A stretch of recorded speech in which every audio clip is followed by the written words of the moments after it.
Hello, everyone. This is Maureen Donahue-Smith, and I'd like to welcome you to HSC220, Constructing Madness, the Representation of Mental Illness in Mainstream Films. There are many ethical issues to be addressed in relationship to how our society treats those with mental illness. And we're going to be focusing on how these societal attitudes are expressed in the mainstream films that are designed for the general public. Now, whether these films actually create stereotypes of mental illness or treatment, or whether they simply reflect and perpetuate the common misperceptions of the mentally ill already held, is a discussion thread that runs throughout the class. I think it always helps to remember that the films we're watching were developed as money-making propositions. So we can assume that these filmmakers made the films believing that the general public would pay to see them and that they would generate a significant revenue. So we're going to be asking questions about the ways in which different psychiatric conditions are portrayed. And in addition to this focus on the individuals themselves, we'll also be looking at those who treat them and the role of different types of therapies in healing. It will also be interesting to consider whether the way therapists and different therapeutic modalities are portrayed would actually encourage someone to seek help. Of course, we'll be talking about plot and character, but it will also be important to develop some basic familiarity with cinematography. In particular, we want to see the ways in which filmmakers create a particular emotional tone or impression. What choices do they make in selecting the soundtrack? How do they use dark and light? How do they use color? How do they use camera angles to create certain impressions or feelings in the audience? Hopefully, students come away from this course with a sensitivity to mental illness and the struggles and challenges facing individuals who have mental illnesses, but that they also come away with specific strategies for analyzing film that you can apply to any of the films that you watch, and you can generalize to analyzing films with different themes and for different purposes. As one of the students said, I'm never going to look at movies the same way again. The overall structure of the course is pretty simple.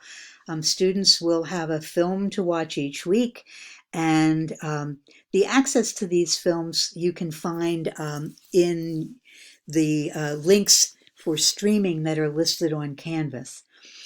You could also get the films from any other source. Some of you may already own some of the DVDs if people still use them anymore. But many are available on Netflix, Amazon Prime, or even your local library. If you go through the links, the films have a small rental fee. Usually they're not more than $2.99 or $3.99 a piece. So each week we'll review a film and there will be a discussion question posted weekly on the discussion board. And so this will allow class members to share their own views, but also to see what their classmates think about the film. So students will be posting their own comments by Friday each week, and they'll have to respond to at least 2 of their classmates within 48 hours, or basically by midnight on Sunday each week. And you'll see all the dates listed on the syllabus. Since this is a 7-week course, it's going to feel very packed. We're kind of compressing 15 weeks into 7. So really the general guideline is to allow about 15 to 20 hours per week to accomplish all the reading and the projects for the class. There are 4 main assignments. I mentioned the discussion board already, and these are graded assignments. There will be one multiple choice exam that's in mid-April, and I'll make a study guide available so that you can focus your studying. There isn't a textbook exactly for this, for how we're approaching this material, and so the study guide is pretty detailed. There's also a short paper that will give you an opportunity to actually go through a systematic in-depth analysis of one individual film.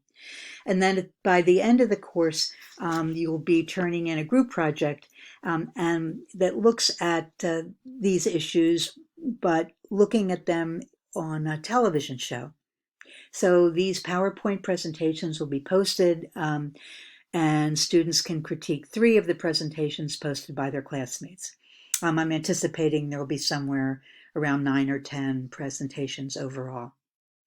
I'd like to set up 2 synchronous Zoom meetings during the course, and I'll send out a survey to see if there's any way that we can coordinate our schedules.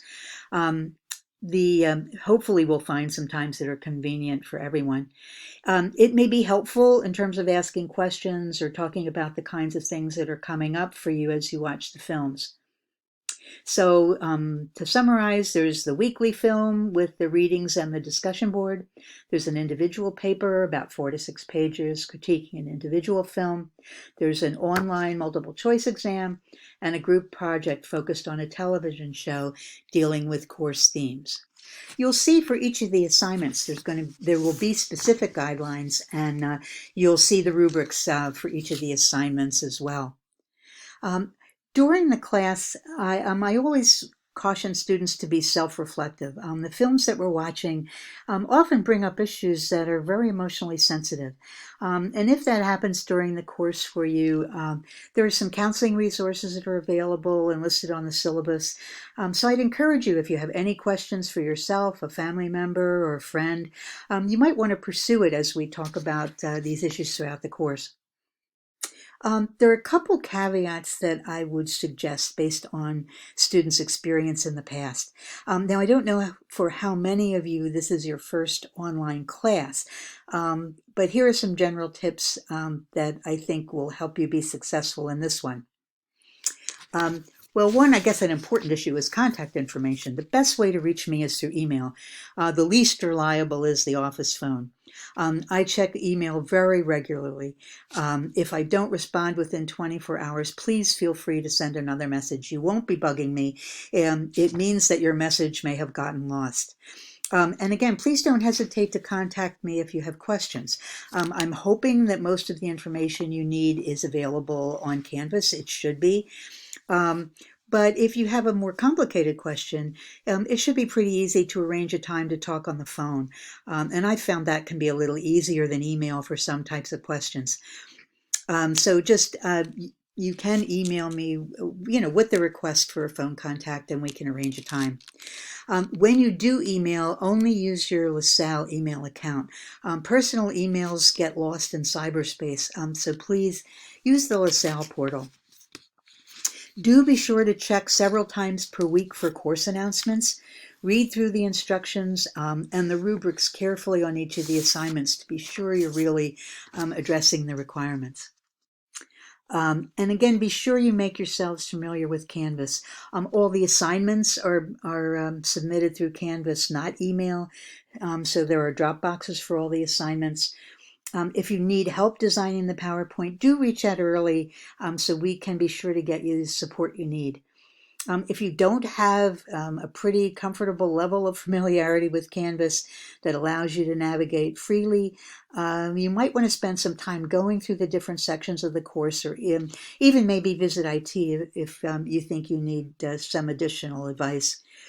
This is really important, again, because all the assignments are posted online for you to look at, and all your submissions are uploaded into Canvas as well. So most of these assignments, we really have to stick to the deadlines because students have to have material available to respond to, since responses are required for certainly for the discussion boards and for the group projects. Please manage time carefully. It's really tricky to start a course at midterm because I'm guessing that many of you are in full-term courses and you're building up to the end of the courses that were 15 weeks long with some of your major projects and final exams due. On the other hand, we have to go through an awful lot of material pretty quickly, so it's important not to get too far behind. You may see that the reading load is a bit heavier in the early part of the term because you're going to need the theory, vocabulary, and concepts to analyze and discuss the films.